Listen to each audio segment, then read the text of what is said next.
በፋርስ ባሕረ ሰላጤ ላይ እንደገና ተኩሱ ተከፍቷል። የዓለም የነዳጅ መስመር በሚዘጋው የሆርሙዝ ሰርጥና በቄሸም ደሴት ላይ የተሰሙት የፍንዳታ ድምጾች ሁለቱን ሀያላን ሀገራት አዲስና አስፈሪ ደረጃ ላይ ያደርሷቸዋል። በአንድ በኩል ኢራን የጠላት ኢላማዎችን መታው ስትል፣ በሌላ በኩል ደግሞ በሀገሯ ውስጥ ገብተው መረጃ ሲሰበስቡ ነበር ያለቻቸውን 21 የሞሳድ ተጠርጣሪዎች በቁጥጥር ስር መዋሏን ይፋ አድርጋለች። ይባስ ብሎ ደግሞ ፕሬዝዳንት ዶናልድ ትራምፕ ጦርነቱ በቅርቡ ይጠናቀቃል ቢሉም አሜሪካ ግን ከዚህ ቀውስ ለመውጣት አጣብቂኝ ውስጥ መግባቷ ተነግሯል።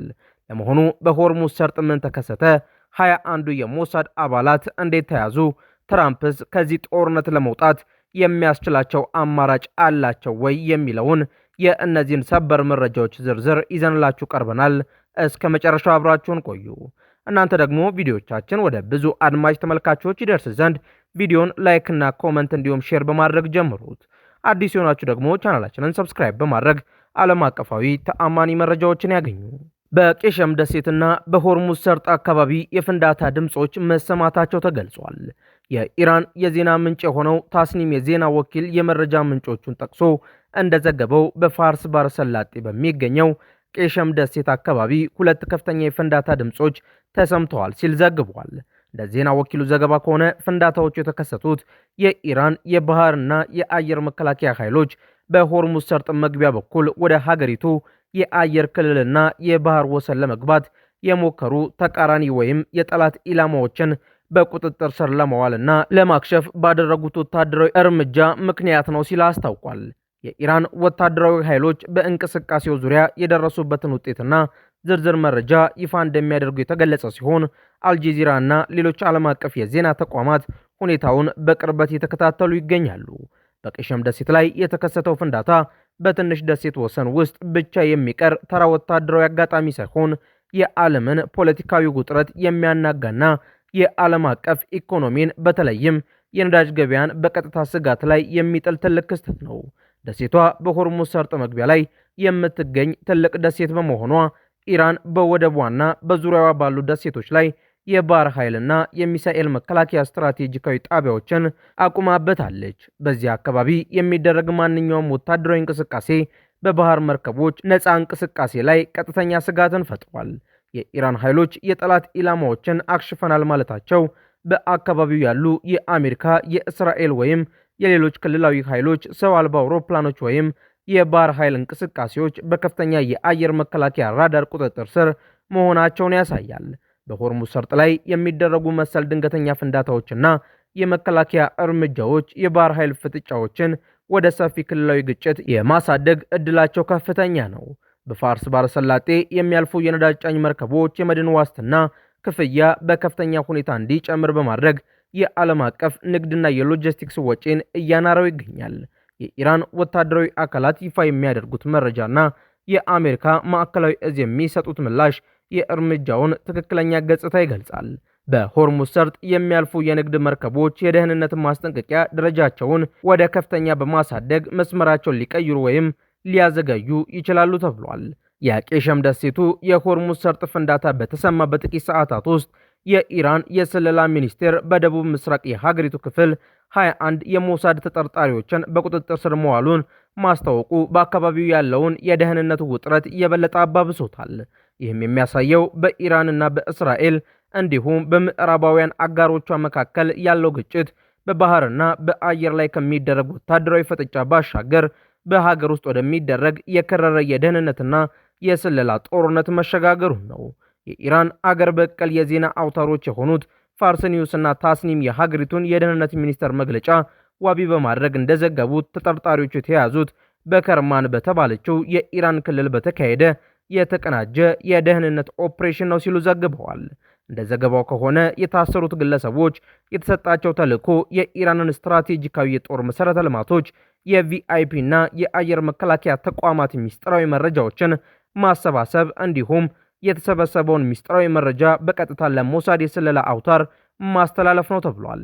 በተጨማሪም ከነዚሁ 21 ተጠርጣሪዎች በተጨማሪ 4 የጦር መሳሪያዎችን የያዙ ሌሎች 5 ግለሰቦችም ከጉዳዩ ጋር በተያያዘ በቁጥጥር ስር ውለው ፍርድ ቤት መቅረባቸው ተገልጿል። በኢራንና በእስራኤል መካከል ያለው ግጭት ከቀጥታ ወታደራዊ ፍልሚያ ባሻገር ከፍተኛ የስለላ የሳይበርና በሀገሪቷ ውስጥ የአጥፍቶ ጠፊ እንቅስቃሴዎችን የመከላከል ጦርነት ነው። እስራኤል የኢራንን የኒውክሌርና የሚሳኤል ልማት ለማስተጓጎል በኢራን የውስጥ አካላት በኩል ሚስጥራዊ መረጃዎችን እንደምትሰበስብ ይታወቃል። የኢራን የደህንነት ኤጀንሲዎች እንዲህ ያሉ ትላልቅ የተጠርጣሪዎችን ስብስብ መያዛቸውን ይፋ ማድረጋቸው የሀገሪቱን የደህንነት መዋቅር ጥንካሬ ለማሳየትና የጠላትን የስለላ መዋቅር መስበር መቻላቸውን ለማብሰር የተደረገ የሳይኮሎጂካል ጦርነት አካል ነው። 21 ተጠርጣሪዎች በአንድ የሀገሪቱ ክልል ውስጥ ብቻ መያዛቸው የሞሳድ አውታር በኢራን ውስጥ ምን ያህል ሰፊና ስር የሰደደ እንደሆነ ወይም የኢራንን የደህንነት መዋቅር ምን ያህል ሰፊ አሰሳ እያደረገ እንደሆነ ያሳያል።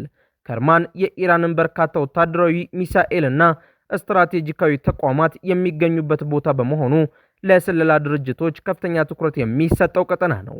የኢራን መንግስት የውጭ ጠላቶች በተለይም እስራኤልና አሜሪካ የሀገሪቱን የውስጥ ሰላም ለማደፍረስና ወታደራዊ ሚስጥሮችን ለመስረቅ በቀጣይነት እንደሚሰሩ ለህዝቧ ማሳወቅ ይፈልጋሉ።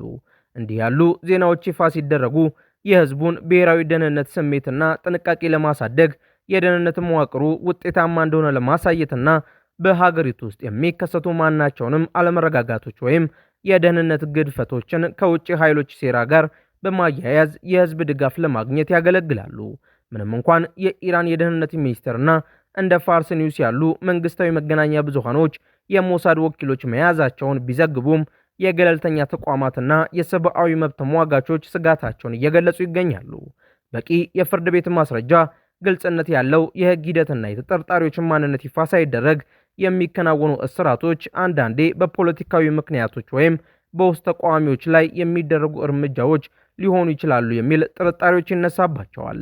ይፋ የተደረገው የ21 ተጠርጣሪዎች መያዝ በኢራንና በእስራኤል መካከል ያለው የደህንነትና የከፍተኛ ደረጃ መረጃ ጦርነት ምን ያህል እንደተፋፋመ የሚያሳይ ሲሆን የኢራንን የደህንነት መዋቅሮች በሀገሪቱ የውስጥ ክፍል ያሉትን የስለላ አውታሮች ለማጽዳት እያደረጉት ያለውን ሰፊ እንቅስቃሴ ያመላክታል።